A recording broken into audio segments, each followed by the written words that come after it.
Teaching his way through the undergrad at the University of Michigan, Kevin worked as an accent reduction coach for foreign students at the university. He went on to teach foreign languages and social studies at the middle and high school levels at the Roper School for the Gifted. It was during his 4 years there that he began to unravel the mystery of his own ADHD and developed an interest in helping ADDers succeed in school.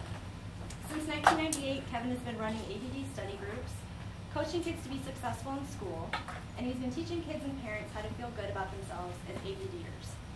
He also does ADD for Fun, an intense workshop designed to teach ADD teens comedic writing and performance. Kevin is also a stand-up comedian and performs about being ADHD, primarily at conferences and conventions. More recently, he has become interested in video game addiction recovery and has a book on this topic coming out soon. Thank you.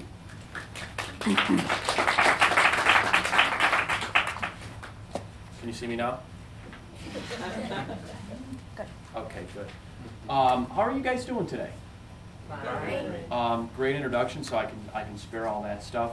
Let me just get a sense of, come on in. Let me get a sense of why everybody's here. How many of you are yourselves video game addicts / excessive video gamers? What's your game? Solitaire, Scrabble, anything that's quick. Okay, quick, like puzzle games, that sort of thing. Who else? Yes, sir. Recovering. You're in recovering. All right.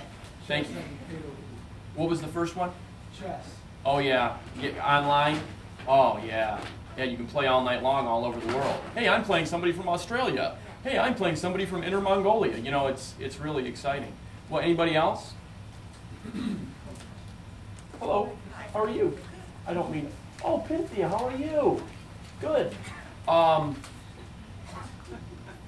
So how many of you are parents of game-addicted, excessive playing video gamers? And keep your hands up if one of your kids plays World of Warcraft. Okay, I figured we have a few of those. Xbox Live? Put your hand up for any Xbox Live. Any unusual games? Shout them out. Let's have a shout out. Halo, of course. Anybody else? Wii, Star Wars. Wii, I love Wii. Super Mario for the Wii. No, for the. Okay. Any DS game that you can get his hands on. All right. And what's the who has the youngest kid? What's the youngest? If you're a parent. 9. Anybody younger than 9? 7. Wow. 7. Anybody younger than 7? I have grandchildren that are like 5 and 6 that are Okay. addicted to it. Yeah, they're just starting early. Anybody with an adult child, 20s, okay, 30s. Okay. I get calls all the time, you know, from all ranges of ages. And it's amazing to me how many of the calls I get are for people who are in their 20s, 30s, and 40s. I just got a call the other day from a man whose friend, who's divorced, lost his business because he was gaming. I think Battlefield 1942 is his game online all over the world every night playing. Lost his business primarily because of that, according to his friend. Now his house is in foreclosure, still won't stop gaming. So, you know, wide-ranging reasons, wide-ranging games. And you know, you guys are probably up to some extent on ADHD research, and Dr. Biederman at Harvard and his colleagues have repeatedly shown that 51% of undiagnosed ADHD adults will, at some point in their lives, struggle with substance abuse. Well, my thesis in my book, one of my theses in the book, is that video games are just another extension of that. And, you know, and just like any addiction, there's a whole range. So, I'm a recovering junkie, and I'll tell you a little bit more about that later on. So could we... Okay. So, you all know that there are probably 300 million game consoles in this country, maybe 400 million. I have 3 that I don't use anymore in my own house. $30 billion expected by the end of this year, and actually I saw a recent figure that thinks it's going to go higher. So when I was a kid, in the summertime we used to go and we'd get a game of pickup baseball. We'd get a game of curveball. We'd play street hockey. We'd play football. We'd go on a bike ride. We'd ring somebody's doorbell. We'd throw eggs. All these wonderful things. But it was always outside. Everybody wanted to be outside. You know, and mothers used to have to pry their children back into the house because no kid wanted to go into the house.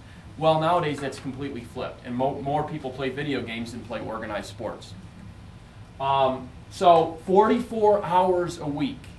Is that amazing? That's computer, television, and video games. Okay? So the whole fabric of the recreational culture has shifted. Yes, sir? Move this pad. Please do, sir. Thank you very much. And I may use that later on, so if you could move it over there and we'll use it. Thank you. So 83%. Actually, I've been researching it. I think it's closer to 86 now. You know, it's kind of like the presidential polling numbers. They're always in a state of flux. Okay. So, like we're talking about, it's not just kids. It's adults. My brother's 46. I'm 39. We're both video gaming addicts. My brother comes home from work and he plays Command & Conquer Red Alert, and his wife is about to kill him. And there's nothing I can do about it because he doesn't think he has a problem. So again, we're in the midst of a shift. I'm not saying that this shift is all bad, because there are good things about video games. Dance Dance Revolution, Guitar Hero. My nephew got Rock Band for his gaming system for Christmas. Now he's taking guitar lessons. That's pretty good. I think that's a really cool thing. Video games were the gateway into a positive, healthier behavior. But for a lot of people, that's not true. So there are advantages. You know, we know they become addictive, but there are advantages. Just keep going. Okay, visual spatial acuity. A lot of studies strongly suggest that people who play video games and who become adept at video games have greater visual spatial awareness and acuity, and they're more sensitive to visual cues as a result of playing video games. Surgeons, and this was a great study, and I can't name it off the top of my head, but it's a scientific study. Surgeons who played video games, it was a certain game, outperform their non-gaming colleagues and have fewer mistakes, get the procedure done in less time. Now in my book, I think it was a laparoscopic appendectomy, using laparoscopy to remove the appendix, and because they focused on one procedure, but they had these surgeons play a certain video game, and that helped them with their technique, because as you know, surgery now a lot of surgery uses a video interface to navigate through the human body. Well, guess what? That's what video games do.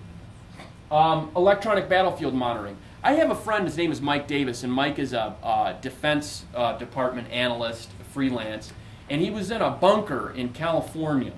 And as he walked through this bunker, he came to this one spot where there were nothing but video monitors and 18, 19, 20-year-olds controlling Predator drones with a joystick and a video game interface and a screen in front of them.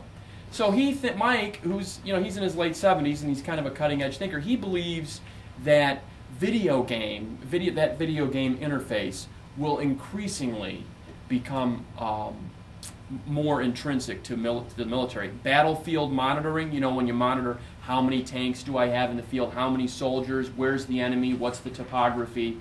It uses an interface very similar to video games. The U.S. Army has a game called America's Army, and it actually uses a video game to teach various skills in the Army. In fact, last year there was a guy in North Carolina who played as a medic in that game, America's Army, and on the side of the road there was an accident, and he did triage for the victims and actually saved a guy's life because he was able to stop the bleeding. And all that came because he had played this game, America's Army.